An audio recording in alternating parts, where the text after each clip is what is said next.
Serat Menak Sarehas karya Raden Ngabei Yosodipuro I, episode ketiga. Luqman Hakim tewas. Di langit ketujuh, para malaikat pimpinan Israel yang tugasnya mencabut nyawa anak-anak Adam melaporkan bahwa mereka seringkali gagal menjalankan tugas di Medyain. Banyak orang yang sedianya dicabut nyawanya mendadak sehat kembali. 4 malaikat kemudian bersidang. Jibril, Mikail, Israfil, dan Israel. Mereka kemudian menyusun rencana.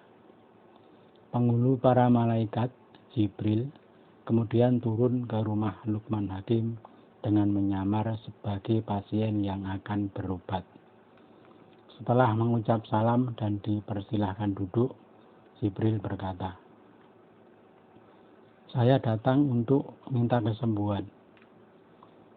Luqman Hakim berkata, "Menurut kitabku, engkau tidak perlu disembuhkan karena tidak sedang menderita sakit." Jibril menyahut, "Hai tabib, aku bertanya padamu. Pada hari ini penghulu para malaikat yang bernama Jibril ada di mana?" Luqman Hakim menjawab, "Sebentar, saya mau melihat isi kitab saya." Menurut kitab ini, malaikat Jibril sekarang sedang bercakap-cakap denganku. Jibril lalu merebut kitab tersebut. Keduanya saling desak hingga akhirnya Jibril berhasil mendapat 2/3 bagian kitab. 1 bagian lagi masih dipegang Luqman Hakim.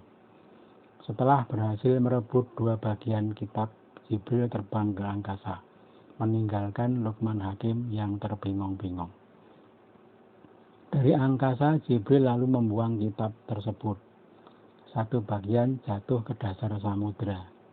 1 bagian lagi jatuh ke negeri Ngajrak dan ditemukan oleh hasil. Luqman Hakim masih tertegun setelah mengalami peristiwa yang tidak dia duga. Ingin rasanya mengejar, tapi tak dapat terbang. Beberapa hari kemudian, sang raja telah mantap menjalani pengobatan awet muda. Prabu Sarehas lalu memanggil Kipatih ke istana. Berkata Prabu Sarehas, "Hai Patih, aku ingin melanjutkan keinginanku tempo hari."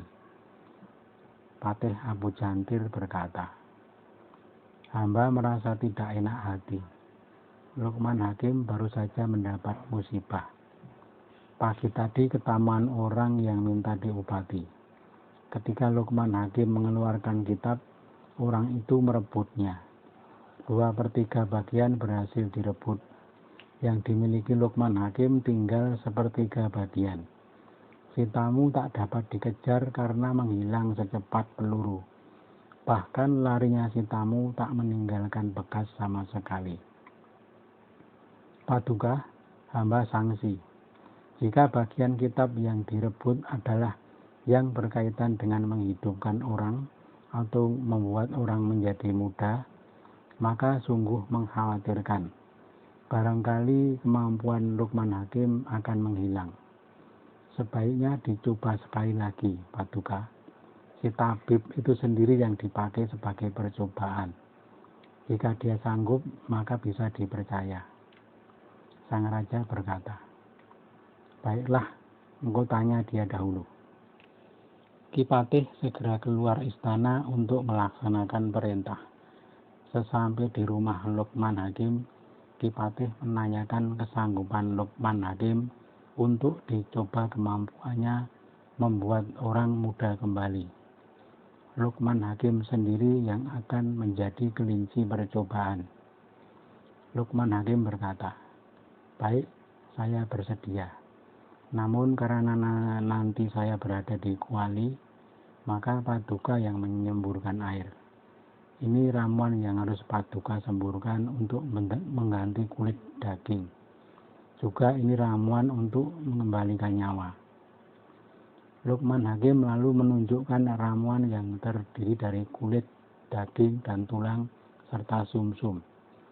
Setelah semua diterima Ki Patih, Lukman Hakim dibawa masuk ke istana. Ki Patih lalu melapor kepada sang raja bahwa Lukman Hakim bersedia menjadi kelinci percobaan. Kuali lalu diisi air. Setelah mendidih, Ki Lukman Hakim menceburkan diri ke dalam kuali. Sudah hancur tubuh Lukman Hakim sampai air di kuali hampir mengering. Ki Patih lalu menyemburkan ramuan sesuai pesan Lukman Hakim. 1 kali semburan, kulit daging Lukman kembali. 2 kali semburan, tubuh Lukman Hakim bangkit. 3 semburan, tubuh Lukman Hakim belum keluar dari kuali. Ki Patih mengulang semburan lagi. Tubuh Lukman masih bergeming. 5 kali semburan, tubuh Lukman Hakim tidak bergerak. Sesungguhnya Lukman Hakim telah mati. Api kemudian dipadamkan. Tubuh Lukman Hakim dikeluarkan dari kuali dalam keadaan kaku. Sang raja sangat keheranan. Jenazah Lukman Hakim lalu dimakamkan oleh Ki Patih. Lukman Hakim meninggalkan seorang putra bernama Bekti Jamal. Oleh Ki Patih, Bekti Jamal lalu diambil sebagai putra angkat dan dipersaudarakan dengan putra Ki Patih yang bernama Ikhlas Wajir. Alkisah, Panglima Medayin yang sangat tangguh bernama Prabu Hasan Narim dari negeri bawahan Sarwal. Karena keperkasaan Panglima Hasan Narim, wilayah taklukan Medayin sangat luas. Prabu Hasan Narim sudah wafat dan meninggalkan seorang putra bernama Dastakenas.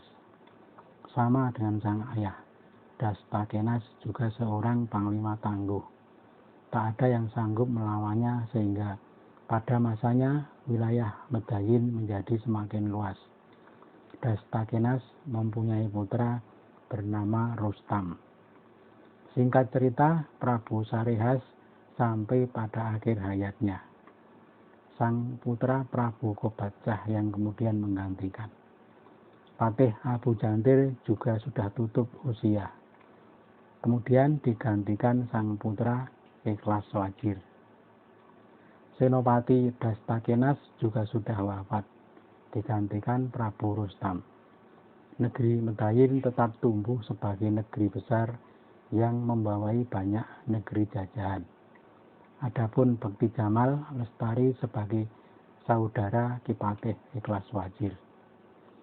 Demikian episode ketiga Serat Menak Sarihas karya Raden Ngabei Yosodipuro.